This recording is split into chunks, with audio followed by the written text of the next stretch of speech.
तो आ चुका हूँ मैं फिर से एक और नए चैप्टर के साथ जिसका नाम है प्रोबेबिलिटी। देखने में प्रोबेबिलिटी चैप्टर बहुत ही इजी लगता है, लेकिन अप टू क्लास 11 से ये चैप्टर थोड़ा सा मज़ेदार हो जाता है। ओके, तो क्लास 10 तक इसमें खास कुछ ऐसा हमें पढ़ने को नहीं मिलेगा, कुछ टफ नहीं मिलता। बट 11 से इसका रूप बदल जाता है। ओके, तो इस चैप्टर को पढ़ने से पहले हमें सबसे पहले थोड़ा सेट के बारे में नॉलेज होना चाहिए। Now what is set? Set is just a collection of well defined objects. अब ये वर्ड जो है सेट है ना, इसके बारे में हम अभी थोड़ा सा बातें करते हैं। सेट सेट क्या है? अभी के भाषा में अगर मैं बोलूँ, 10th के स्टैंडर्ड से अगर मैं थोड़ा सिंपल भाषा में बोलूँ, तो it is a collection. Collection मतलब क्या? हमने बहुत सारी चीज़ों को एक साथ इकट्ठा किया है ना। A collection of well defined objects. ठीक है, ऑब्जेक्ट्स मतलब कुछ भी हो सकता है भाई, है ना। कुछ भी हो सकता है ऑब्जेक्ट्स में। नंबर हो सकते हैं, फ्रूट्स हो सकते हैं, किताब हो सकता है, पेन हो सकता है, पेंसिल हो सकता है। अब क्वेश्चन यहाँ पर आता है कि यहाँ पर ये जो वेल डिफाइंड वर्ड है, द वर्ड वेल डिफाइंड, इसको यहाँ पर यूज़ क्यों गया, मतलब क्यों किया गया है? ओके, इसका यूज़ यहाँ पर क्यों किया गया है? सिर्फ कलेक्शन ऑफ ऑब्जेक्ट्स क्यों नहीं लिखा गया इसका डेफिनेशन? सिर्फ वेल डिफाइंड ऑब्जेक्ट्स क्यों लिखा गया? मतलब ये वेल डिफाइंड जो वर्ड है इसको इंक्लूड क्यों किया गया? ठीक है, तो मान लेते हैं हमारे पास एक सेट है। ठीक है, सपोज एक सेट है ए। ठीक है, एग्जांपल लेता हूँ आपको। Set A equals to curly bracket. ठीक है, सपोज मैंने कुछ नंबर कलेक्ट किए हैं। Suppose 1 2 3 dot dot dot up to 100, और ये ब्रैकेट क्लोज। अब ध्यान से समझना, ये जो आपको कर्ली ब्रैकेट्स दिख रहे हैं ना, ठीक है, ये जो आपको कर्ली ब्रैकेट्स दिख रहे हैं, इन्हें हम कहते हैं कंटेनर ऑफ द सेट। ठीक है, container of the set. In curly brackets को हम कहते हैं कंटेनर। ठीक है, कंटेनर ऑफ द सेट। अब किसका सेट? नाम क्या है सेट का? हमने सेट के नाम को ए मान लिया, तो सेट ए होगा। ठीक है, अब देखो, जब हमने ऑब्जेक्ट्स को, वेल डिफाइंड ऑब्जेक्ट्स को नहीं, सिर्फ ऑब्जेक्ट्स को, सपोज ऑब्जेक्ट्स ऐसे थे, जैसे 1 ऐसा था, 2 यहाँ पर था, 3 यहाँ था, 4 यहाँ था, 5 यहाँ था, 6 यहाँ था। So this are all objects. Now ये सारे के सारे क्या हैं? This are all objects. ठीक है, हमने इन ऑब्जेक्ट्स को कलेक्ट किया। ठीक है, ऐसे करके 100 ऑब्जेक्ट्स थे यहाँ पर, 100 नंबर्स थे। इन नंबर्स को हमने क्या किया? कलेक्ट करके इनको एक बक्से के अंदर डाल दिया। ठीक है, बक्सा मतलब कंटेनर। ठीक है तो these are all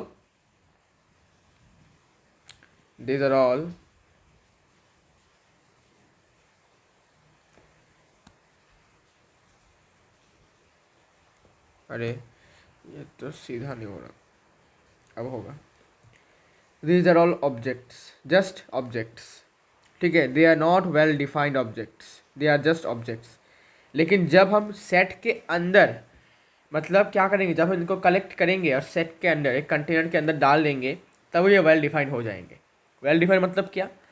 well defined का मतलब ये है कि तुम अगर इस सेट के अंदर से कोई भी एक नंबर उठा लेते हो, कोई भी एक क्या बोलते हैं इसको, कोई भी एक वेल डिफाइंड ऑब्जेक्ट को उठा लेते हो और इसको एनालाइज करते हो, एनालाइज, तो तुमको देखने को मिलेगा कि वो सपोज एक नंबर है, नेचुरल नंबर मान लेते हैं। ठीक है, और अगर तुमको मिलता है कि एक नेचुरल नंबर है, तो बाकी के जितने भी नंबर्स होंगे वो सारे के सारे नेचुरल नंबर्स होंगे। यही खासियत है सेट का। ठीक है, तुम सेट के अंदर से कोई भी एक ऑब्जेक्ट उठाओ, उसको एनालाइज करो, और अगर उसका तुमको एनालाइज करके मिलता है कि तो वह चाहिए, चलो भाई वो तो एक नेचुरल नंबर मिला तुमको, तो इसका मतलब तुमको बाकी के जितने भी नंबर्स मिलेंगे सेट के अंदर, तुम कोई से भी उठा लो, इसको भी उठा लो, ये भी नेचुरल नंबर मिलेगा तुमको, ये भी उठा लो, ये भी नेचुरल नंबर मिलेगा। ठीक है, तो ये है खासियत सेट का। अच्छा, इसके बाद ये जो अभी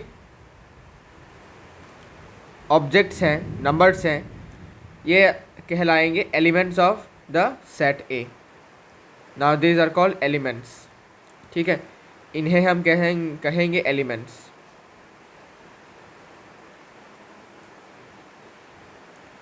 elements of set A. Okay, तो पहले ये ऐसे ही घूम रहे थे, ठीक है, दौड़ रहे थे, उछल रहे थे ऑब्जेक्ट्स। हमने इनको एक कोटी में, एक कंटेनर के अंदर, एक बक्से के अंदर कलेक्ट किया, और ऐसे कलेक्ट किया ऐसे कलेक्ट किया कि तुम बक्से के अंदर से कोई भी एक रैंडम चीज़ को उठाओ और उसको परखो मतलब एनालाइज करो, और तुमको एनालाइज करके सपोज मिलता है कि वो एक नेचुरल नंबर है। तो इसका मतलब कि बाकी के जितने भी नंबर्स होंगे उस बक्से के अंदर वो नेचुरल नंबर ही होंगे। ओके ठीक है, क्लियर है, ये क्लियर है। अब what is cardinal number of A set? Cardinal number of A set, cardinal number of A set, इसका मतलब क्या है? कार्डिनल नंबर का मतलब क्या है?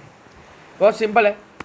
कार्डिनल नंबर मतलब उस सेट के अंदर कितने सारे एलिमेंट्स प्रेजेंट है। The number of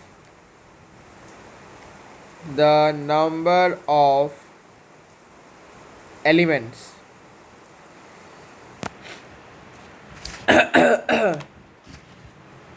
the number of elements of a set is called its cardinal number of cardinal number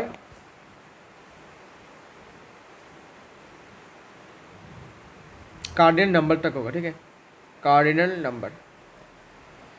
तो कार्डिनल नंबर जो है किसी भी सेट का, वो एक्चुअली क्या है? वो एक्चुअली कुछ भी नहीं है, बल्कि उस सेट के अंदर कितने सारे एलिमेंट्स हैं वही होगा उसका cardinal number.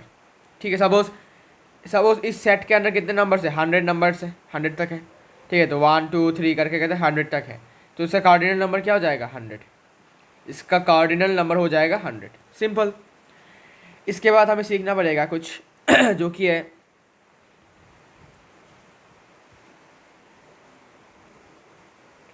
What is a subset. अब ये सबसेट क्या है? सबसेट का मतलब है कि एक ऐसा सेट सपोज मैंने सेट ए मान लिया, ए सेट ए होज एलिमेंट और एलिमेंट्स। देखो, ब्रैकेट में एस देने का मतलब हो सकता है कि एलिमेंट एक एलिमेंट भी हो सकता है, और एस का मतलब एलिमेंट्स इससे ज़्यादा भी हो सकता है। ठीक है आपने देखा होगा बहुत सारी किताबों में ऐसे करके लिखा होता है, एलिमेंट इस ब्रैकेट में एस, मतलब कि एलिमेंट्स भी हो सकता है। ठीक है, अच्छा, a set A whose elements are the elements of another set suppose B है और एक set B, then A is called the subset of B. तो एक सेट है सपोज ए, उसके अंदर जितने भी एलिमेंट है या फिर एलिमेंट्स हैं, अगर उतने ही एलिमेंट्स दूसरे किसी सेट बी के पास है, ठीक है, सेम नंबर सेम एलिमेंट्स दूसरे किसी सेट बी के पास भी है, तब हम कह सकते हैं कि जो सेट ए है वो बी का एक सबसेट है। अभी एग्जांपल देके समझाता हूँ। जैसे कि सपोज सेट ए ठीक है। सेट ए के पास सपोज दो नंबर्स हैं 2,4, ठीक है, दो दो नंबर्स हैं। और सेट बी के पास सपोज 1 भी है, 2 भी है, 3 भी है और 4 भी है। तो क्या मुझे बता सकते हो कि कौन किसका सेट है, सबसेट है? तो तुम थोड़ा सा कॉमन सेंस लगा के बोलोगे भाई कि हमने गौर से देखा कि ए के पास 2 है और 4 है सिर्फ, लेकिन बी के पास 2 भी है, 4 भी है, जो कि ए के पास है, और बी के पास अपना खुद का 1 और 3 भी है, वो हम इग्नोर करते हैं। लेकिन मेनली क्या है, मेनली बी के पास, ए के पास जो 2 है वो उसके पास है, ए के पास जो 4 है वो भी उसके पास है। मतलब हम कह सकते हैं कि A is a subset of B. अब बहुत लोग पूछेंगे भाई क्या सबसेट इक्वल होते हैं? सबसेट तो इक्वल हो जाते फिर? नहीं, सबसेट इक्वल हो भी सकते हैं और ना भी हो सकते हैं। ऐसा हो भी सकता है कि ए इक्वल्स टू 2,4 और एक सेट है उसमें भी ए इक्वल्स टू 2,4, ठीक है, उसमें भी ए 2,4, उसमें और एक में बी 2,4, तब ये सबसेट भी होगा और इक्वल सेट भी हो सकता है। ठीक है, ये सबसेट्स इक्वल है, लेकिन ये हमेशा नहीं होता। ठीक है, जैसे यहाँ पर हमेशा, यहाँ पर हुआ क्या, नहीं हुआ, ठीक है ना, तो ये हमेशा नहीं होता। अच्छा, तो हम अभी कह सकते हैं कि therefore A is a subset of B, क्योंकि ए में जितने भी एलिमेंट्स हैं वो सारे के सारे बी में प्रेजेंट है, इसलिए A is a subset of B. अभी सबसेट को लिखने का एक तरीका भी है, सिंबल भी है, A is a subset of B. ठीक है, लिखने का तरीका कुछ कैजुअल है, यह है सबसेट का साइन, इसका मतलब होता है सबसेट। ओके, सी लिखकर डैश, नीचे dash. Okay, this is the symbol for subset. Okay, clear है, समझ में आ रहा है, धीरे धीरे, हौले हौले, थोड़ा थोड़ा मज़ा आ रहा है। आई होप मज़ा आ रहा होगा आपको। अच्छा, तो सबसेट के बाद इतना तक ही आपको थोड़ा बहुत नॉलेज रखना पड़ेगा। ठीक है, इतना तक आपको नॉलेज रखना है। इसके बाद हम अभी पढ़ने वाले हैं एक्सपेरिमेंट क्या है। एक्सपेरिमेंट क्या है भाई? एक्सपेरिमेंट का मतलब है एक ऐसा एक्टिविटी, एक ऐसा कार्य। ठीक है, एक्टिविटी मतलब कह सकते हो कि हमने क्या किया, हमने लिखा। सपोज हम लिख रहे हैं, लिखना भी एक एक्सपेरिमेंट है। ओके, लिखना भी एक एक्सपेरिमेंट है। इसके बाद सपोज हमने क्या किया, केमिस्ट्री लैब में जाकर इस वाले केमिकल को इस वाले केमिकल के साथ क्या किया, मिक्स कर दिया, तो वो भी एक एक्सपेरिमेंट है। ठीक है, एक्सपेरिमेंट क्यों है? एक्सपेरिमेंट का मतलब ही होता है कि एक ऐसा एक्टिविटी जिसका एक आउटकम होगा, एक आउटपुट होगा, एक रिजल्ट होगा, उसे हम कहते हैं एक्सपेरिमेंट। ओके, तो लिख लो भाई साहब, एक्सपेरिमेंट क्या है? एक्सपेरिमेंट, एक्सपेरिमेंट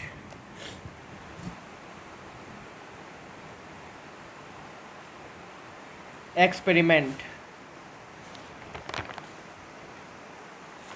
देखो, an activity,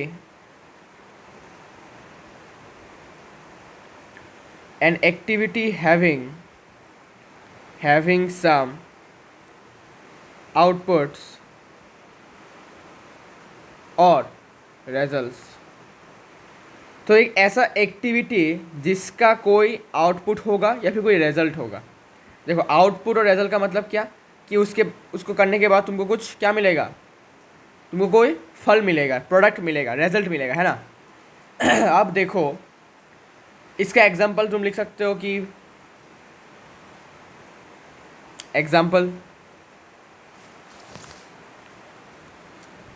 लिख लो, प्लेइंग, खेलना कूदना, राइटिंग, एट्सेट्रा। अब देखो, खेलने से क्या होगा, खेलने से तुम सपोज फुटबॉल खेल रहे हो, तो खेलते खेलते क्या होगा, गोल हो सकता है ना, कुछ आउटपुट है, गोल करना भी एक आउटपुट है। या फिर तुम्हारे ओपोनेंट टीम ने गोल कर दिया तुम्हारे अगेंस्ट, तो वो भी एक आउटपुट हुआ, है ना। तुमने गोल को फिर से इक्वलाइज किया, वो भी एक आउटपुट है। फिर तुमने गोल को सेव किया, फिर से एक आउटपुट है। फिर राइटिंग में क्या है, तुम लिखते लिखते क्या होगा, तुम्हारा हाथ दर्द होगा अगर तुम ज़्यादा लिखते हो, ये भी एक आउटपुट है। लिखते लिखते क्या होगा, तुम पढ़ाई, तुम्हारा नॉलेज क्या होगा, मतलब सॉरी नॉलेज नहीं, लिखते लिखते क्या होगा, तुम्हें बातें समझ में आएंगी, ये भी एक आउटपुट है। तो भाई जो भी चीज़ करोगे उसका अगर अच्छा खासा आउटपुट तुमको मिलता है तो वो भाई एक एक्सपेरिमेंट है, सिंपल सी बात है। केमिस्ट्री लैब में जाकर केमिकल्स को मिक्स करना भी एक एक्सपेरिमेंट है, क्योंकि तुमको एक आउटपुट मिलेगा। क्या आउटपुट मिलेगा, कोई नया केमिकल मिल सकता है, कोई केमिकल रिएक्शन हो सकता है, ये भी एक आउटपुट है, कोई केमिकल चेंज होगा तुम्हारा, है ना। तो ये सब बातें हैं एक्सपेरिमेंट की। और यहाँ पर एक और इम्पॉर्टेंट बात है, इम्पॉर्टेंट बात ये है कि each outcome is called an event. Each outcome is called an event. और ये जो आउटकम है या फिर आउटपुट है या फिर रिजल्ट है, तो यहाँ पर तुम आउटकम भी लिख सकते हो, आउटकम्स, आउटपुट्स, रिजल्ट्स, जो मर्जी लिख लो, कोई दिक्कत नहीं है। ओके, तो एक्सपेरिमेंट के जितने भी आउटकम होते हैं उनको हम क्या कहते हैं, उनको हम कहते हैं इवेंट्स, उनको हम कहते हैं इवेंट्स। ठीक है, याद रहेगा। इसको हम बाद में डिस्कस करेंगे, इस लाइन को हम बाद में डिस्कस करेंगे, ये वाला इनको हम बाद में डिस्कस करेंगे। अभी के लिए हम डिस्कस करने वाले हैं रैंडम एक्सपेरिमेंट क्या है। ठीक है, व्हाट इज़ रैंडम एक्सपेरिमेंट, आइए देखते हैं। तो एक्सपेरिमेंट का ही एक कह सकते हो पार्ट है, एक्सपेरिमेंट का एक टाइप है, ठीक है, जिसको हम कहते हैं रैंडम एक्सपेरिमेंट।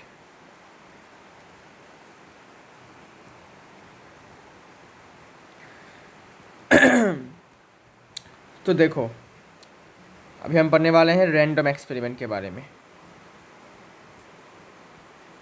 रैंडम एक्सपेरिमेंट क्या है? एक्सपेरिमेंट तो समझ में आ जाता है कि भाई एक आउटकम होगा, आउटपुट होगा, रिजल्ट कुछ मिलेगा एक एक्टिविटी करने के बाद, ठीक है। तो रैंडम एक्सपेरिमेंट क्या है? रैंडम एक्सपेरिमेंट का मतलब एक ऐसा एक्सपेरिमेंट जिसमें हमें जितने भी आउटकम हमको मिलने वाला है, ठीक है, जितने भी आउटकम्स हमको मिलने वाला है वो हमें पता है, लेकिन हम एग्जैक्टली नहीं बता पाता है कि कौन सा आने वाला है, ठीक है। तो एन एक्सपेरिमेंट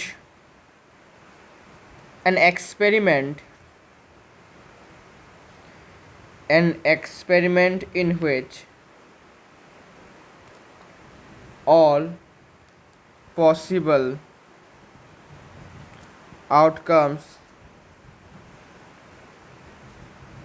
are known। मतलब एक ऐसा एक्सपेरिमेंट जिसमें तुम्हें आउटकम्स ऑलरेडी पता है। भाई साहब, तुम तो भाई खतरनाक हो, टाइम ट्रेवलर है ना, फ्यूचर से तुम्हें ऑलरेडी पता है क्या होने वाला है, लेकिन एग्जैक्टली नहीं कह सकते कि यही होगा, ठीक है। तुम कह सकते हो कि भाई बारिश हो सकती है, लेकिन एग्जैक्टली बारिश होगी ये तुम्हें नहीं पता, ठीक है, ये तुम नहीं कह सकते हो एग्जैक्टली। ओके, इसे हम कहते हैं रैंडम एक्सपेरिमेंट, ठीक है। बारिश को प्रेडिक्ट करना भी एक रैंडम एक्सपेरिमेंट ही होता है, लेकिन इसको इंक्लूड नहीं किया गया है बुक में, तो मैं नहीं बता रहा हूँ उसको, ठीक है, तुम इसको लिखो मत। जैसे कि कॉइन को टॉस करना, ठीक है, कॉइन को टॉस करने से तुमको क्या मिलेगा, हेड और टेल्स मिलेगा, ये तुमको पता है, बचपन से तुमको पता है हेड और टेल मिलेगा। लेकिन क्या तुम कह सकते हो कि एग्जैक्टली तुमको हेड ही मिलेगा अभी, या फिर एग्जैक्टली तुमको टेल ही मिलेगा अभी टॉस करने के बाद? क्या कह सकते हो ऐसे गारंटी देकर?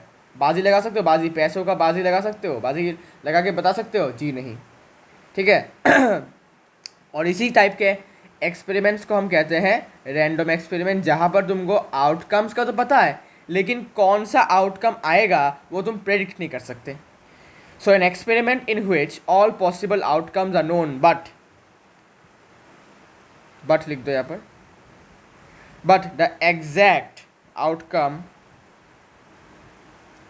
कैन नॉट बी प्रेडिक्टेड, ठीक है, cannot be predicted, okay, in advance, आगे से ही तुम प्रेडिक्ट नहीं कर सकते हो, ठीक है।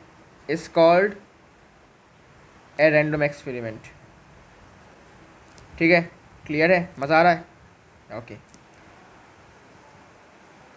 तो एक ऐसा एक्सपेरिमेंट जिसमें तुम्हें ऑलरेडी पता है क्या होने वाला है, लेकिन एग्जैक्टली नहीं कह पा रहे हो, एग्जैक्टली ये नहीं बोल पा रहे हो कि भाई यही होगा, मैं बाजी लगा के कहता हूँ, मैं दावे से कहता हूँ ऐसा होगा, तुम ऐसा नहीं कह सकते, ठीक है ना। उसे हम कहते हैं रैंडम एक्सपेरिमेंट। अभी देखो एक और टाइप का भी एक्सपेरिमेंट है, एक और टाइप का भी एक्सपेरिमेंट है जो मैं यहाँ पर बता देता हूँ, जो कि है बायस्ड एक्सपेरिमेंट, ठीक है। एक और टाइप का भी है एक्सपेरिमेंट जिसे हम कहते हैं बायस्ड एक्सपेरिमेंट। अब बायस्ड एक्सपेरिमेंट क्या है?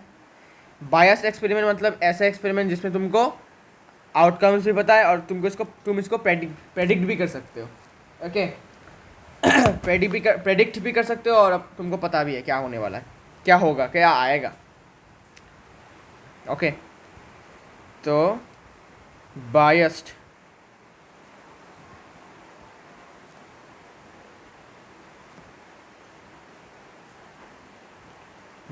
एक्सपेरिमेंट, बायस्ड एक्सपेरिमेंट का मतलब है, मैं इसको कॉपी कर लेता हूँ, ठीक है, क्योंकि सेम ही है सिर्फ। यहाँ पर क्या होगा कि तुम प्रेडिक्ट कर सकते हो,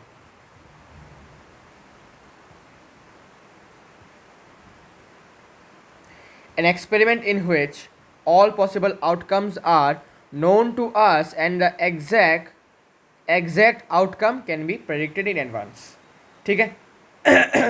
इसे हम कहते हैं बायस्ड एक्सपेरिमेंट, ठीक है। समझ में आया क्या? समझ में आया क्या? समझ में आया क्या? आ गया बायस्ड एक्सपेरिमेंट, ठीक है।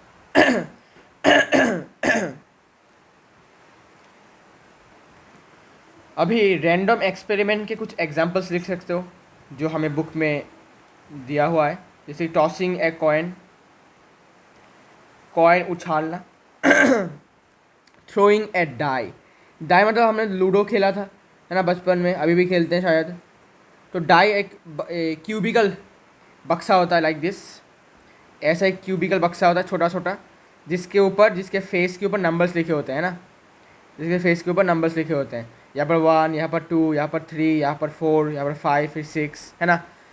तो इसको हम कहते हैं लूडो खेलने का जो डाइस, डाइस है प्लूरल, और सिंगुलर में कहते हैं डाई। डाई मतलब मरना नहीं है यहाँ पर, ठीक है, डाई मतलब उसको मीन करते हैं सिंगुलर को। थ्रोइंग ए डाई, फिर टॉसिंग 2 कॉइन्स, थ्रोइंग 2 डाइस, ठीक है, वो भी रैंडम एक्सपेरिमेंट का ही एग्जाम्पल्स हैं।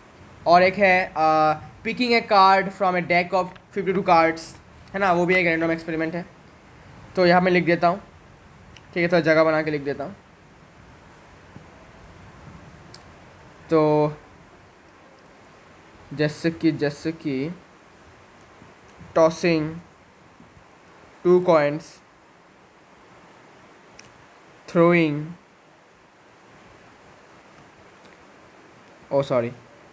2 dice, picking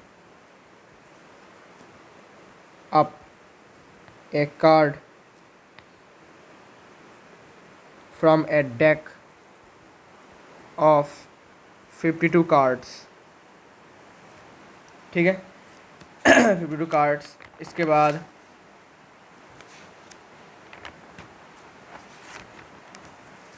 एंड देन अपने पास है टॉसिंग के बाद ड्राइंग ए कार्ड, अच्छा पिकिंग अप या फिर ड्राइंग लिख सकते, ड्राइंग ए कार्ड, ठीक है, ड्राइंग लिखोगे तो अच्छा लगेगा।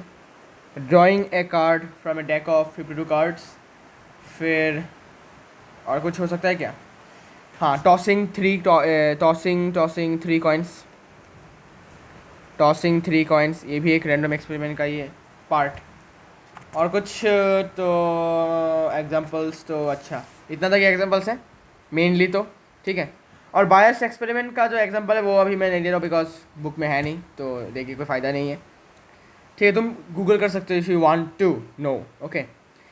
तो मेनली तो हम रैंडम एक्सपेरिमेंट के बारे में पढ़ेंगे इस चैप्टर में, प्रोबेबिलिटी चैप्टर में, और हम इन रैंडम एक्सपेरिमेंट का जो इवेंट्स हैं उनके होने की संभावना, प्रोबेबिलिटी निकालेंगे फॉर्मूला से। तो रैंडम एक्सपेरिमेंट हो चुका है, बायस्ड एक्सपेरिमेंट हो चुका है, एग्जांपल्स देख लिया है। अभी हम बात करने वाले हैं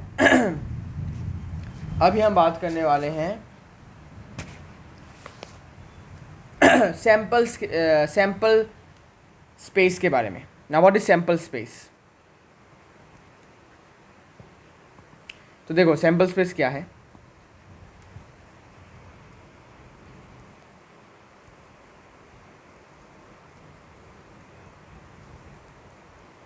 सैम्पल स्पेस एक सेट होता है, जैसे हमने पढ़ा था थोड़ी देर पहले सेट के बारे में। तो ये सेट होता है, लेकिन किसका, किसका सेट है भाई, ये सेट है उस उन पॉसिबल आउटकम्स का जो कि एक रैंडम एक्सपेरिमेंट के दौरान हमें पता होता है, ठीक है। The set of all the possible outcomes the set of all the possible outcomes of a random experiment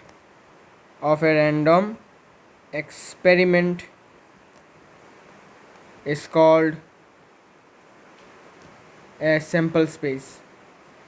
तो सैम्पल स्पेस क्या होता है, ये एक सेट होता है किसका किसका सेट है, कलेक्शन किसका है, all the possible outcomes of random experiment. तुमने जो रैंडम एक्सपेरिमेंट किया, सपोज तुमने एक कॉइन को उछाला, टॉस किया कॉइन को, तो कॉइन को टॉस करने के बाद क्या क्या आएगा तुमको पता है, पॉसिबल आउटकम्स क्या क्या हैं, हेड आएगा या फिर टेल आएगा, है ना, यही है इसके पॉसिबल आउटकम्स। तो एग्जांपल देके लिखता हूँ समझ में आ जाएगा। एग्जांपल,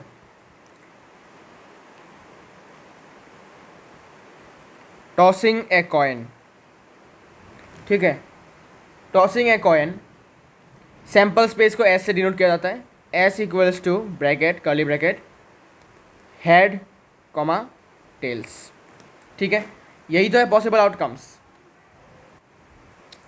ठीक है, ये तो है पॉसिबल आउटकम्स दो ही तो है पॉसिबल आउटकम्स।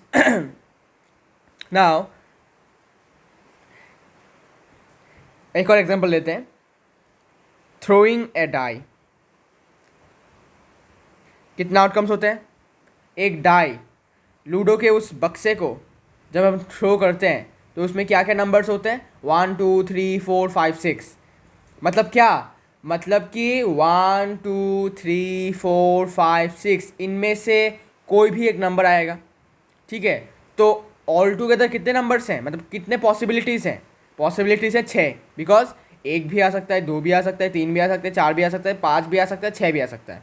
तो पॉसिबल आउटकम्स मतलब आ सकते हैं ऐसे आउटकम्स, वो है 6, ठीक है।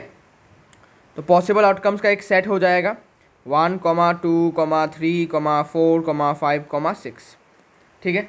ये हो गया थ्रोइंग डाई का एक सैम्पल स्पेस। इसके बाद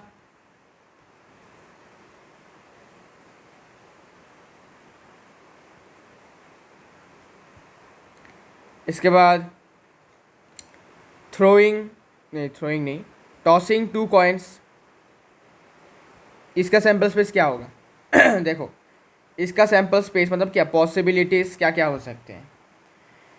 तो ऐसा हो सकता है कि तुमने दोनों कॉइन को टॉस किया एक साथ और वो ज़मीन पर गिरे और उसके ऊपर तुमको दोनों के ऊपर क्या मिला, हेड मिला, तो 2 हेड हो सकते हैं भाई। फिर हो सकता है दोनों में टेल्स मिला, 2 टेल्स हो सकते हैं। ऐसा हुआ कि लेफ्ट वाले कॉइन में टेल हुआ और राइट में हेड हुआ। फिर हो सकता है कि लेफ्ट में हेड हुआ और राइट में टेल हुआ। तो ये है अपना पॉसिबल आउटकम, मतलब इतने ये आउटपुट तुमको मिलेंगे, तुमको ऑलरेडी पता है ये तुमको मिलेगा, ये सब आउटकम तुमको मिलेगा पहले से पता है, लेकिन एग्जैक्टली कौन सा मिलेगा वो तुमको नहीं पता, इसलिए this is a random experiment. Okay, तो तुमने जब 2 कॉइन को टॉस किया तो सपोज इस कॉइन में हेड गिरा, इस कॉइन में टेल्स, इस कॉइन में टेल्स, इस कॉइन में हेड्स, ठीक है। फिर सपोज इसमें हेड गिरा, इसमें भी हेड गिर गया, इसके बाद यहाँ पे टेल्स गिरा, इसमें भी टेल्स गिरा, ठीक है, टेल्स आया। तो ये है 4 पॉसिबल आउटकम्स, मतलब ये आउटपुट्स तुमको मिलेंगे, ठीक है। लेकिन एग्जैक्टली कौन मिलेगा नहीं पता भाई, बता दो भाई प्लीज़ बता दो, है ना। तो उसको बताने के लिए तो प्रोबेबिलिटी सीख रहे हैं, प्रोबेबिलिटी बताएगा हमको कि क्या कैसे करना है, कैसे आएगा। ओके, अब देखो हमने भी क्या किया, हमने भी 3 कॉइन को टॉस किया, ठीक है, 3 कॉइन्स को हमने टॉस किया, टॉसिंग 3 कॉइन्स। अब देखो जब हमें 3 कॉइन को टॉस किया तो ऐसा हो सकता है कि इस कॉइन में हेड आ गया, सेकंड वाले कॉइन में भी हेड आ गया, थर्ड वाले कॉइन में भी हेड आ गया। हो सकता है भाई, कुदरत का करिश्मा हो सकता है ना। ऐसा हो सकता है तीनों में टेल्स आ गया। ओके, तो लिख लो, तो पहले इसको लिख लेते हैं। ऐसा हो सकता है तीनों में हेड्स आ सकता है, तीनों में टेल्स आ सकता है। अब बहुत स्टूडेंट्स यहाँ पर कंफ्यूज हो जाते हैं, ठीक है, तो मैं बताता हूँ। ऐसा हो सकता है इसमें हेड आया, इसमें हेड आया, इसमें टेल्स आ गया, इसमें हेड आया, इसमें टेल आया, और लास्ट में फिर से हेड आ गया, इसमें टेल आया और बाकी दोनों में हेड आ गया। ठीक है, तो ये पॉसिबल आउटकम्स है।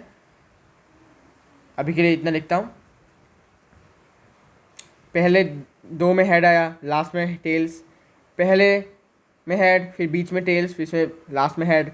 ऐसा होता है फर्स्ट टेल्स आया, फिर बाद में 2 हेड। ओके, और भी पॉसिबल आउटकम्स हो सकते हैं। कैसे? ऐसा हो सकता है कि भाई पहले में टेल्स आया, दूसरे में भी टेल्स आया, तीसरे में हेड आ गया। ये भी हो सकता है। पहले वाले में टेल आया, सेकंड वाले में हेड आया, तीसरे वाले में टेल्स आ गया। हो सकता है। फिर सपोज पहले वाले में हेड, अच्छा जगह नहीं होगा ना, पहले लिख लेता हूँ, ठीक है। पहले वाले में, पहले 2 के टेल्स, लास्ट में हेड, पहला टेल, बीच में हेड, लास्ट में टेल।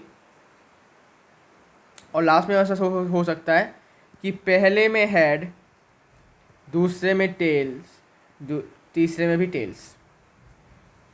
ठीक है, ये भी पॉसिबल है। पहले वाले में हेड, दूसरे वाले में टेल्स, ओ सॉरी कॉमा क्यों दिया मैंने, तीसरे में भी टेल्स, ऐसा भी आ सकता है। और यही है जितने भी पॉसिबल आउटकम्स हैं उन सब का एक सेट। ठीक है, इनके अलावा और कोई पॉसिबल आउटकम नहीं हो सकते। मतलब जो होगा इतने ही आउटकम्स तुमको मिलेंगे। ठीक है, तुम ट्राई कर सकते हो, इतने ही आउटकम्स तुमको मिलेंगे। ठीक है, अच्छा। नाउ थ्रोइंग 2 कॉइन्स हो सकता है, 3 coins. Okay, throwing 2 dice. Throwing 2 dice ये सबसे इंपॉर्टेंट है भाई। थ्रोइंग 2 डाइस ये सबसे इंपॉर्टेंट है, मतलब सबसे लंबा भी है और इम्पॉर्टेंट भी है। देखो कैसे। थ्रोइंग 2 डाइस, तो आउटकम्स क्या क्या हो सकते हैं। देखो, ऐसा हो सकता है कि इस वाले बक्से में पहले 1 गिरा, 1 आया, इस वाले बक्से में भी 1 आया, इस वाले बक्से में 1 आया, इसमें 2 आया, इसमें 1 आया, इसमें 3 आया, इसमें 1 आया, इसमें 4 आया, इसमें 1 आया, इसमें 5 आया, इसमें 1 आया, इसमें 6 आया। ऐसा भी हो सकता है। ठीक है, तो 1,1, ठीक है, 1,1 आएगा, कॉमा 1,2 आ सकता है, कॉमा 1,3 आ सकता है, कॉमा 1,4 आ सकता है, कॉमा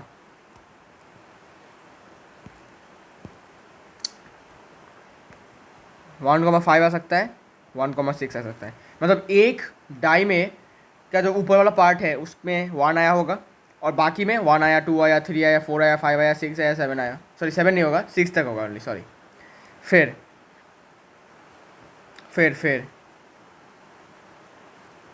कॉमा पहले वाले में 2 आया, बाद में 1 आया, फिर 2 आया, इसमें 2 आ गया, 2,3, पहले वाले में 2 आया, बाद में 4 आया, पहले वाले में 2, सेकंड वाले में 5, पहले वाले में 2, सेकंड वाले में 6। ऐसा भी हो सकता है। फिर सेम गोज विथ 3, पहले में 3 आया, बाद वाले में 1, पहले 3, दूसरे में 2, पहले 3, दूसरे में भी 3, पहले 3, दूसरे में 4, पहले 3, दूसरे में 5, पहले 3, दूसरे में 6। ऐसा भी हो सकता है। फिर पहले में 4, दूसरे में 1, पहले में 4, दूसरे में 2, पहले में 4, दूसरे में 3, पहले में 4, दूसरे में 4, पहले में 4, दूसरे में 5, पहले में 4, दूसरे में 6। ठीक है, बोरिंग होता जा रहा है, नो कोई बात नहीं, हो जाएगा। पहले में 5, दूसरे में 1, पहले में 5, दूसरे में 2, पहले में 5, दूसरे में 3, पहले में 5, दूसरे में 4, पहले में 5, दूसरे में 5, पहले में 5, दूसरे में 6। फिर last but not the least, पहले में 6, दूसरे में 1, पहले में 6, दूसरे में 2, पहले में 6, दूसरे में 3, पहले में 6, पहले में 6, दूसरे में 4, पहले वाले में 6, दूसरे वाले में 5, पहले वाले में 6, दूसरे वाले में भी 6, and this is the set of this possible outcomes. तो इतने सारे क्या हो सकते हैं आउटकम्स आपको मिलेंगे, पॉसिबल है, आएंगे आपको, लेकिन एग्जैक्टली कौन आएगा नहीं पता। ठीक है, तो ये सबसे इंपॉर्टेंट है, मार्क करके रखो, थ्रोइंग 2 डाइसेस। नाउ अब हम बात करने वाले हैं कि एक और चीज़, एन ऑफ एस। ठीक है, एन ऑफ एस, छोटा एन और ब्रैकेट के अंदर एस, इसका मतलब क्या है? देखो, एन ऑफ एस का मतलब होता है number of possible outcomes, number of possible outcomes. ठीक है, तो जितने भी पॉसिबल आउटकम्स है, वो कितने सारे पॉसिबल आउटकम्स है, उन्हीं को हम कहते हैं नंबर ऑफ पॉसिबल आउटकम्स। तो मुझे क्या बता सकते हो, टॉसिंग ए कॉइन में कितने नंबर ऑफ आउटकम्स है? तो देयर फॉर एन एस यहाँ पर कितने हैं? 1 2, सिर्फ 2 है। और इस केस में कितने हैं? थ्रोइंग ए डाई, इस केस में कितने हैं? कितने पॉसिबल आउटकम्स देखे हमने? 1 2 3 4 5 6। So therefore n S equals to 6। और यहाँ पर कितने हैं भाई साहब? थ्रोइंग 2 डाइस, यहाँ पर है 1 2 3 4 5 6, यहाँ पर भी 6 है, यहाँ भी 6 है, यहाँ भी 6 है, यहाँ भी 6 है, यहाँ भी 6 है। तो 6 और यहाँ पर कितने हैं? 1 2 3 4 5 6, 6 × 6 36। ठीक है, तो देयर फॉर यहाँ पर हो जाएगा नंबर ऑफ पॉसिबल आउटकम्स है 36। ठीक है, सिंपल है, सिंपल, कुछ भी रटने की ज़रूरत नहीं है, कॉन्सेप्ट समझो, सिंपल है। फिर टॉसिंग 2 कॉइन, कितने पॉसिबल आउटकम्स मिले हमें? N S equals to 1 2 3 4। ठीक है, और टॉसिंग 3 कॉइन कितने मिले? 8। ठीक है, सिंपल है, ओके, एकदम एकदम सिंपल, कोई डाउट नहीं है। ठीक है, तो नंबर ऑफ पॉसिबल आउटकम हो चुका है, सैम्पल स्पेस क्या है वो पता चल चुका है। सैम्पल स्पेस एक्चुअली क्लास 11 का टॉपिक है, फिर भी मैंने आपको बोल दिया यहाँ पर। ठीक है, ओके, तो अब हम बात करने वाले हैं इवेंट के बारे में। ना व्हाट इज़ एन इवेंट, जो मैंने बोला था कि हम थोड़ा बाद में डिस्कस करने वाले हैं, तो अब हम इवेंट के बारे में बात करेंगे। इवेंट, अगर हम सेट के टर्म्स में इसको डिफाइन करते हैं तो हम कह सकते हैं एन इवेंट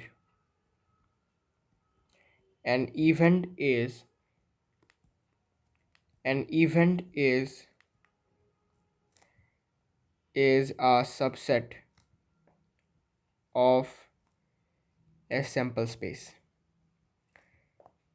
तो ये एक सैम्पल स्पेस का ही एक सबसेट होता है, मतलब इसके अंदर, एक इवेंट के अंदर जितने भी एलिमेंट्स होते हैं वो सैम्पल स्पेस में मौजूद होते हैं।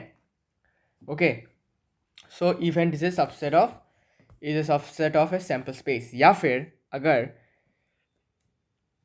ये तो सेट के रेस्पेक्ट पर ये डेफिनेशन है, अगर सेट के रेस्पेक्ट पर डेफिनेशन हम ना कहें तो कैसे कहेंगे? तो an event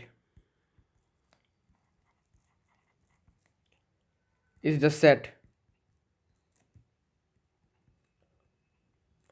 of all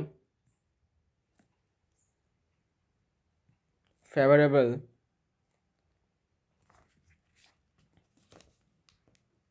set of all possible, या फिर फेवरेबल नहीं, पॉसिबल नहीं, sorry, all favourable outcomes of a random experiment.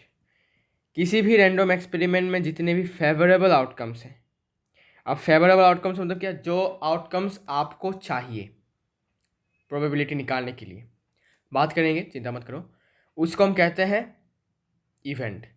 मतलब कि फेवरेबल आउटकम को ही हम इवेंट कहते हैं। ठीक है, तो इवेंट क्या है? इवेंट एक सैम्पल स्पेस का एक सबसेट है, या फिर कह सकते हो कि जितने भी एक रैंडम एक्सपेरिमेंट में जितने भी फेवरेबल आउटकम्स है, पॉसिबल आउटकम की बात नहीं कर रहा हूँ मैं, फेवरेबल आउटकम की बात कर रहा हूँ। क्लियर है? ठीक है, इवेंट क्या है समझ में आ गया।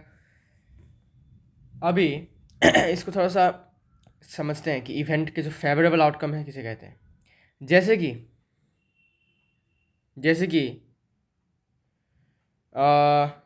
यू कैन से कि हमने एक कॉइन को टॉस किया। ठीक है, हमने एक कॉइन को टॉस किया तो हमें क्या मिलेगा। हमारे पास जो पॉसिबल आउटकम्स हैं, ठीक है, हमारे पास जो पॉसिबल आउटकम्स हैं उसे हम कहते हैं सैम्पल स्पेस। ठीक है, तो वो होता है हेड एंड टेल्स। ठीक है, तो ये आउटकम्स हमें मिलेंगे, मिल सकते हैं, मिलेंगे नहीं, मिल सकते हैं, संभावना है ये मिलेंगे, मिल सकते हैं। लेकिन एग्जैक्टली हेड मिलेगा या फिर टेल्स मिलेगा वो हम नहीं कह सकते, है ना। अच्छा, अब हेड को पाने का जो फेवरेबल आउटकम है, मतलब हमारा जो फेवरेबल आउटकम है सपोज हेड है। ठीक है, मतलब फेवरेबल आउटकम मतलब क्या, मुझे हेड चाहिए। फेवरेबल मतलब मुझे चाहिए, ये मुझे हेड चाहिए, ऐसा मुझे चाहिए कि मुझे कॉइन टॉस करने के बाद हेड मिले। ठीक है, तो इसके लिए हमें क्या करना पड़ेगा, इसी को हम कहते हैं फेवरेबल आउटकम। मतलब जो आउटकम मुझे चाहिए कि वो क्या हो, आए, ऑकर हो वो। ठीक है, इसको हम कहते हैं फेवरेबल आउटकम। एक और एग्जांपल लेता हूँ, क्लियर हो जाएगा। देखो, सपोज मैंने दो कॉइन को टॉस किया, तो फेवरेबल आउटकम्स क्या क्या है, head head, tails tails, head tails और टेल हेड्स। ठीक है, अब गौर से देखो, मैं फिर से लिखता हूँ।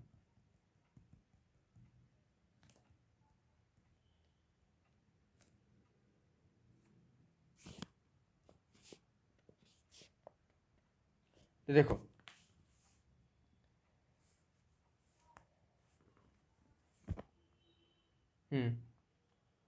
ये तो हो गए all possible outcomes.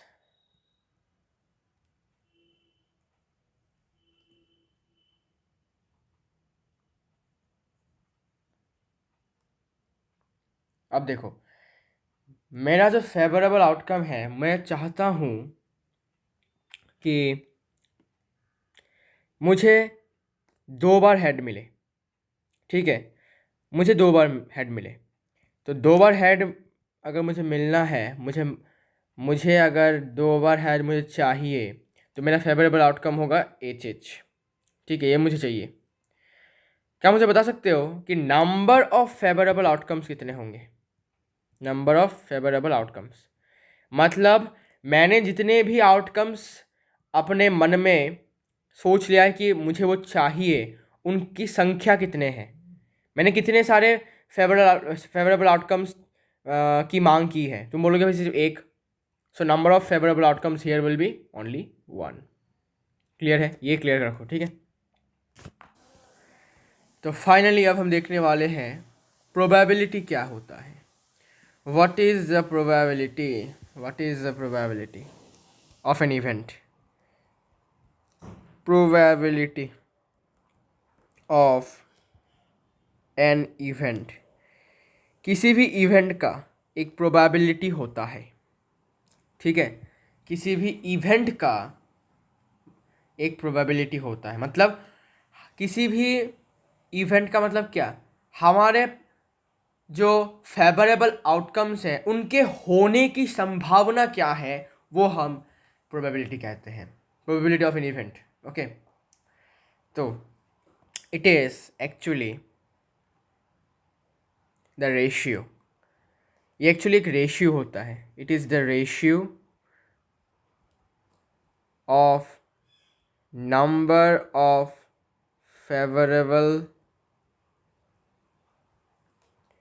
favorable outcomes to the number of possible outcomes। मतलब जो आउटकम्स हमें चाहिए उसका रेशियो किसके साथ होता है, जितने सारे आउटकम्स पॉसिबल हैं, हो सकते हैं। ठीक है, अच्छा यहाँ पर एक और बात लिख लो कि इवेंट का जो मतलब नंबर ऑफ फेवरेबल आउटकम्स को कैसे लिखते हैं। इसको एन एस से लिखते हैं, ठीक है, एन ई। हमें तो पता है कि इवेंट एक सेट होता है, तो सेट का तो नंबर ऑफ इवेंट्स होंगे, sorry number of favourable outcomes जो होता है उसको एन ई से डिनोट किया जाता है, नंबर ऑफ फेवरेबल आउटकम्स, ठीक है। मतलब जैसे कि हमने यहाँ पर लिखा था कि पॉसिबल आउटकम का जो सेट होता है उसको हम सैम्पल स्पेस कहते हैं, ठीक है। और एन एस मतलब क्या, कि number of possible outcomes. Just like that event एक सेट होता है फेवरेबल आउटकम्स का, तो न एनी क्या होगा, एनी होगा नंबर ऑफ फेवरेबल आउटकम्स, ठीक है। क्लियर है, okay, simple. Now ratio, okay, तो इसको लिखा जाता है कुछ ऐसे, P E probability of an event equals to the ratio, मतलब क्या, डिवाइड में होगा, तो नंबर ऑफ फेवरेबल आउटकम्स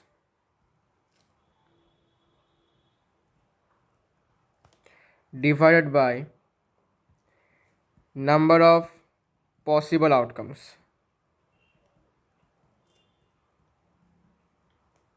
ठीक है। अब नंबर ऑफ फेवरेबल आउटकम्स को हम कैसे डिनोट करते थे, एन ई से। तो यहाँ पर तुम लिख सकते हो, ये भी एक फार्मूला ही है, ठीक है, ये वाला फार्मूला भी यूज़ कर सकते हो, कोई दिक्कत वाली बात नहीं है।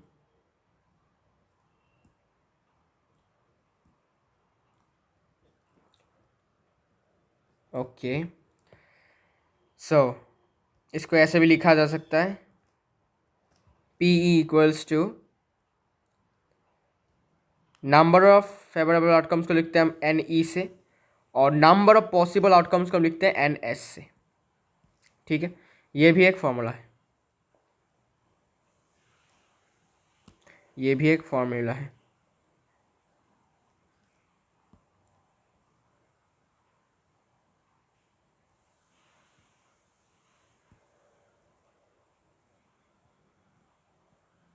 ठीक है।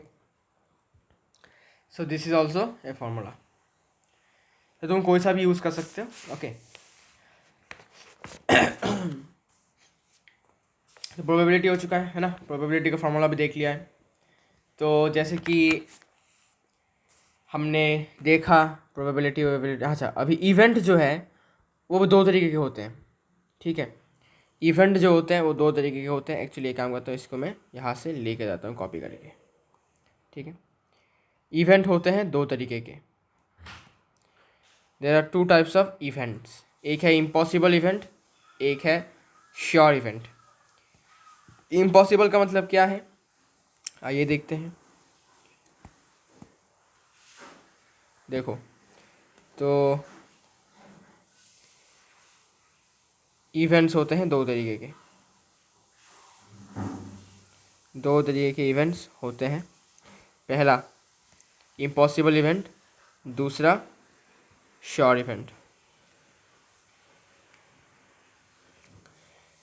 तो इम्पॉसिबल इवेंट से ही, नाम से पता चल रहा है कि ये इवेंट होगा नहीं कभी, इम्पॉसिबल है, ठीक है। और है श्योर इवेंट, श्योर मतलब क्या, एकदम होगा, एकदम श्योर हूँ मैं ये होगा, ठीक है, श्योर इवेंट। डेफिनेशन देख लेते हैं। Impossible event means an event that never occurs in a sample space। अब हमें पता है भाई, इवेंट तो सैम्पल स्पेस का ही एक सबसेट है, तो ये एक ऐसा सबसेट है, सॉरी, एक ऐसा इवेंट है जो सैम्पल स्पेस में आपको देखने को नहीं मिलेगा, ओके।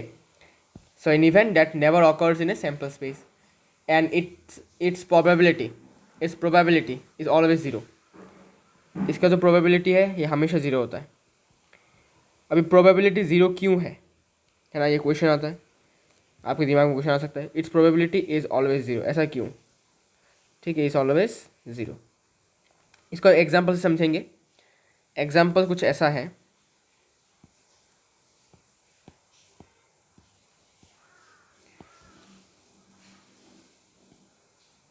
एग्जाम्पल कुछ ऐसा है कि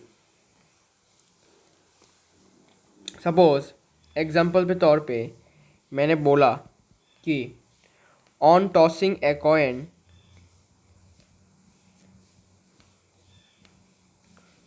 what is the probability what is the probability what is the probability of getting 3 पाने का प्रोबेबिलिटी क्या है?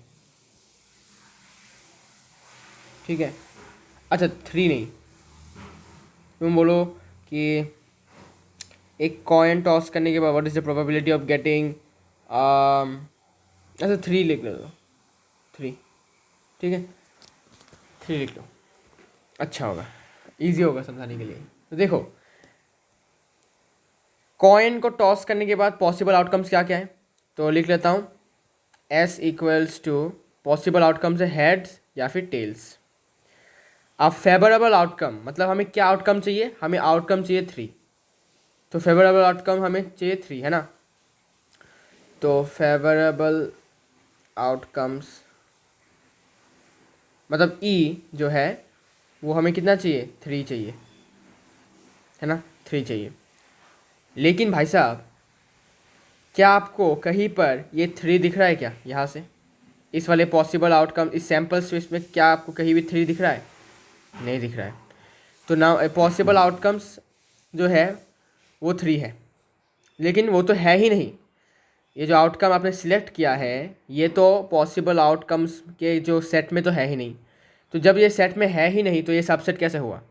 It will not be A subset of this sample space, ठीक है। या फिर ऐसे भी कह सकते हो कि जो नंबर ऑफ फेवरेबल आउटकम्स होंगे, नंबर ऑफ फेवरेबल आउटकम मतलब एन ई क्या होगा, ज़ीरो होगा। क्यों ज़ीरो होगा? बिकॉज थ्री जो है वो सैम्पल स्पेस के सेट में प्रेजेंट नहीं है। जैसे कि अगर मैं बोलता कि what is the probability of getting head on tossing a coin, तो तुम्हारा फेवरेबल आउटकम होता हेड, तुम्हारा फेवरेबल आउटकम होता हेड, ठीक है। तुम्हारा फेवरेबल आउटकम मतलब ई होता एच, और तुम्हारे पास सैम्पल स्पेस ऑलरेडी है एच कॉमा टी, इन दोनों में से कोई भी एक आएगा। तो सैम्पल स्पेस के अंदर ये वैल्यू है और इस वाले सेट के अंदर भी ये वैल्यू है, तो E is a subset of S. Okay, now number of favourable outcomes कितने हैं? एक, ठीक है, ओनली हेड। और नंबर ऑफ पॉसिबल आउटकम्स कितने हैं? नंबर ऑफ पॉसिबल आउटकम्स से एक, दो, ठीक है। तो प्रोबेबिलिटी का फॉर्मूला क्या था? प्रोबेबिलिटी का फॉर्मूला था n E by n S. N E कितना है? 1 और एन एस 2, हाफ। तो हेड पाने की जो संभावना है वो है हाफ, लेकिन 3 पाने की संभावना 0 है, because number of favourable outcome से 0। तो अगर ये 0 हो जाता है तो यहाँ पर भी 0 हो जाएगा, और 0/2 क्या हो जाएगा? 0 हो जाएगा। इसीलिए ये जो प्रोबेबिलिटी है ये हम 0 लिखेंगे, because number of favourable outcomes है वो 0 होता है, ठीक है। तो ये एक एग्जाम्पल हुआ। On tossing what is the probability? It will be 0, शून्य। इसका आंसर होगा शून्य, बिकॉज भाई साहब कॉइन जब टॉस करते हैं तो हमें तो 3 मिलता ही नहीं है भाई, हमको तो जो मिलता है वो हेड और टेल से, तो 3 कहाँ से मिलेगा? वो तो मिलेगा ही नहीं, मतलब वो इम्पॉसिबल है, इम्पॉसिबल इवेंट कहलाता है, ठीक है। ओके, अब श्योर इवेंट क्या है? श्योर इवेंट मतलब एक ऐसा इवेंट जो हमेशा ऑकर करेगा और श्योरली ऑकर करेगा, ठीक है, ऑकर होगा, मतलब इवेंट जो है वो होगा, सिंपल सी बात है। An event that surely occurs in a sample space, in a sample space। Example का दें, एग्जाम्पल लिख सकते हो कि ऑन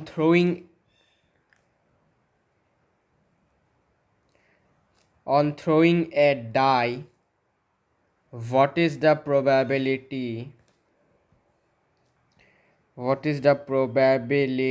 of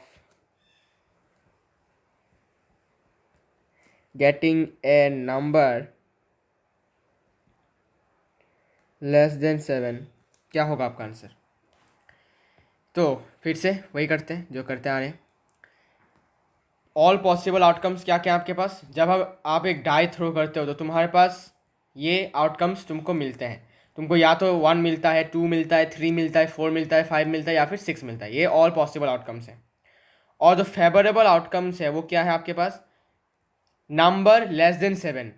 मुझे बताओ यहाँ पर लेस देन 7 कौन से नंबर्स हैं? तुम बोलोगे भाई सारे के सारे लेस देन 7 है, तो लिख दो 1, 2, 3, 4, 5, 6 all are less than what?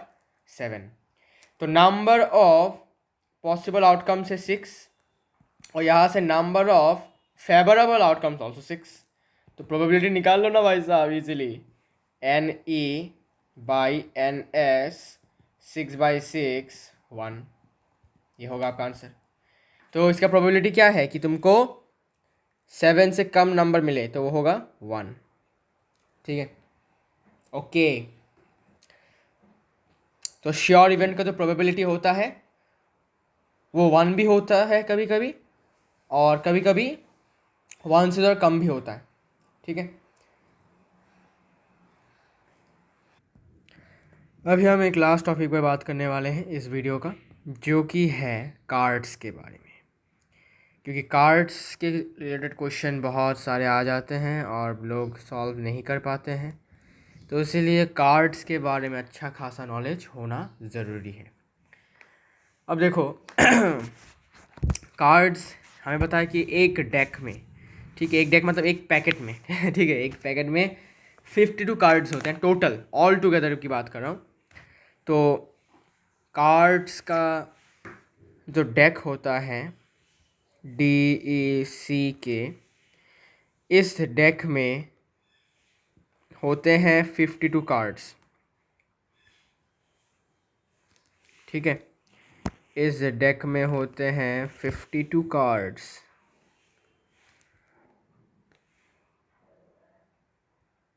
All together अब 52 में से 4 ग्रुप्स होते हैं कार्ड्स के। क्या बोला मैंने?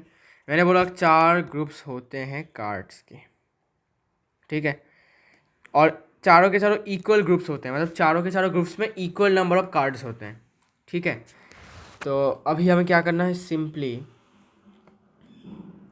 4 ग्रुप्स बना लेने हैं। ठीक है, 4 ग्रुप्स बना लेने हैं। ये एक ग्रुप, ये दूसरा, ये तीसरा,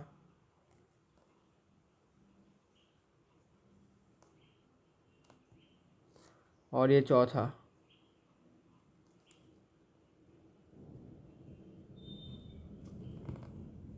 ठीक है, और ये चौथा ग्रुप। हर एक ग्रुप में इक्वल नंबर ऑफ कार्ड्स होते हैं, याद रखना। ठीक है, तो इसमें भी 13 कार्ड्स होते हैं। ठीक है, 52 डिवाइडेड बाई 4 होता है 13। 13 कार्ड्स यहाँ पर भी, 13 कार्ड्स यहाँ पर भी होते हैं, 13 कार्ड्स यहाँ पर भी होते हैं, फिर 13 कार्ड्स यहाँ पर भी होते हैं, फिर 13 कार्ड्स इस वाले ग्रुप में भी होते हैं,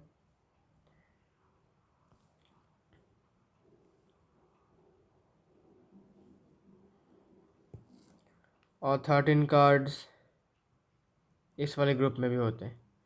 ठीक है, सब में equal number of cards. Okay, सब में इक्वल नंबर ऑफ कार्ड्स हैं। नाउ सब में तो इक्वल नंबर ऑफ कार्ड्स हैं, लेकिन इनमें से दो ग्रुप्स के जो कलर होते हैं वो होता है रेड, और बाकी 2 ग्रुप्स के ब्लैक। तो सपोज़ इस वाले ग्रुप का रेड है, इसका कलर रेड होता है, इसका भी कलर रेड होता है, और बाकी 2 के कलर्स ब्लैक होते हैं। ठीक है, याद रखना। ओके, अब रेड के 2 ग्रुप्स के नाम भी हैं। क्या क्या नाम है भाई? एक है डायमंड्स, एक ग्रुप का नाम है डायमंड्स जिसका कलर रेड होता है, और एक का है भाई अपना हार्ट्स। Okay, hearts. और ब्लैक में क्या क्या है? ब्लैक में क्लब्स और है स्पेड्स।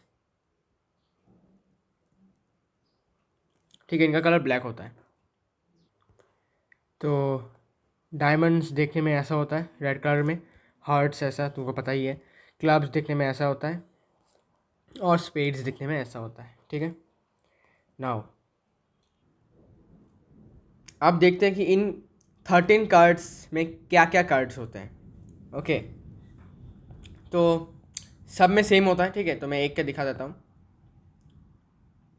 तो होता क्या है कि एक कार्ड होता है जिसमें 10 लिखा होता है, एक कार्ड होता है जिसमें 9 लिखा होता है, एक कार्ड होता है जिसमें 8, एक कार्ड होता है जिसमें 7, एक कार्ड होता है जिसमें 6, एक कार्ड होता है जिसमें 5 लिखा होता है, एक कार्ड होता है जिसमें 4 लिखा होता है, एक कार्ड होता है जिसमें 3 होता है, एक कार्ड होता है जिसमें 2, 1 लिखा नहीं होता है। ठीक है, तो इनको हम कहते हैं, थोड़ा इसको यहाँ लिखता हूँ जिससे कि जगह हो जाए।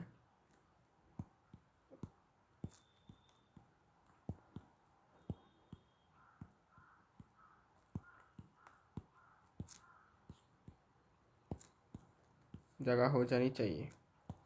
ठीक है, नाउ जिनमें भी नंबर्स लिखे हुए हैं, याद रखना, जिनमें भी नंबर्स लिखे हुए हैं उनको हम कहते हैं जी नंबर कार्ड्स। क्या कहते हैं? नंबर कार्ड्स कहते हैं, क्योंकि नंबर लिखा होता है इनमें। क्लियर है? सिंपल।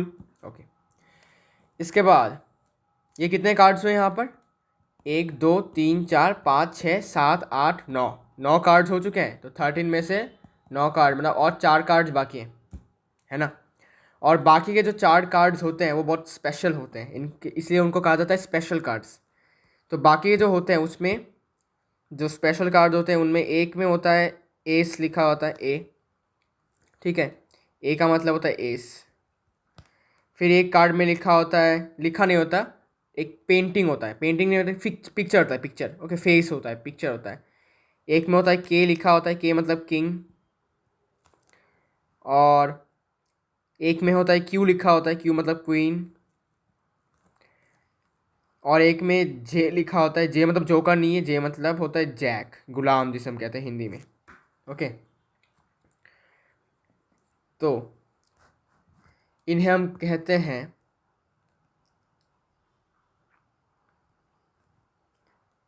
Special cards.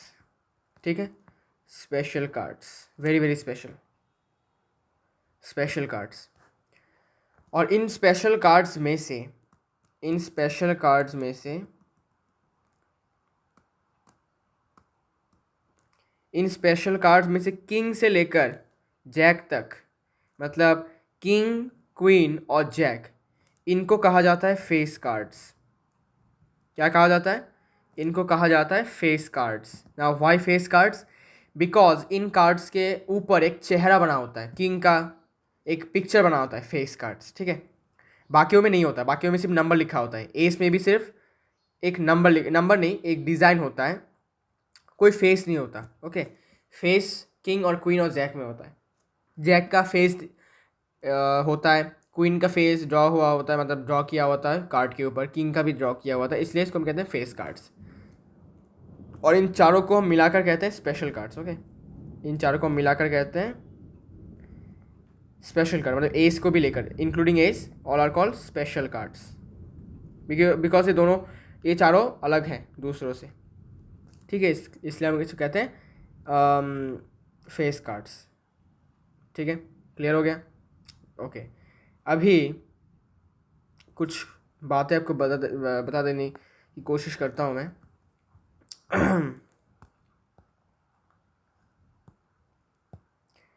तो देखो, अगर आपको कोई पूछे कि मुझे बताओ total number of red cards कितने हैं, तो क्या बोलोगे?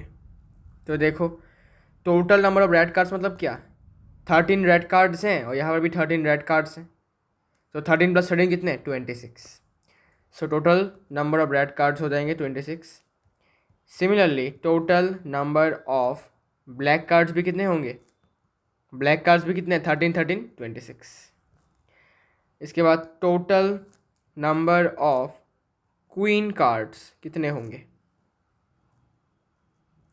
Total number of queen cards देखो, इस वाले रेड डायमंड्स में भी एक क्वीन होता है, हार्ट्स में भी एक क्वीन होता है ऑल टुगेदर, क्लब्स में भी एक क्वीन होता है और स्पेड्स में भी एक क्वीन ही होता है। तो टोटल कितने हुए, 1 + 1 + 1 + 1 4, 4। Okay, so number of queen cards also equal to 4, total number of king cards also 4, because king queen jack हर एक ग्रुप में एक एक करके होते हैं और टोटल कितने हैं ग्रुप्स हैं, 4 ग्रुप्स हैं, तो 4 ग्रुप्स में कितने होंगे, 4। किंग कार्ड्स भी 4 होते हैं और जैक के भी 4 होते हैं, ठीक है, लिख के रख सकते हो।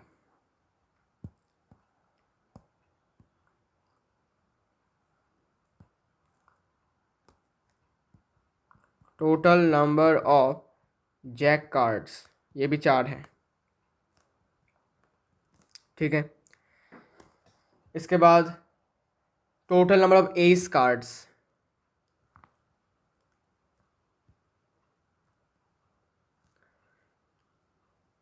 Total number of ace cards ये भी 4 है, बिकॉज हर एक ग्रुप में मतलब डायमंड्स के ग्रुप में भी एक एस होता है, हार्ट्स के भी एक एस, क्लब्स में भी एक एस होता है और स्पेड्स में भी एक ही एस होता है, इसलिए टोटल कितने हो जाएंगे, 4, ठीक है। और कुछ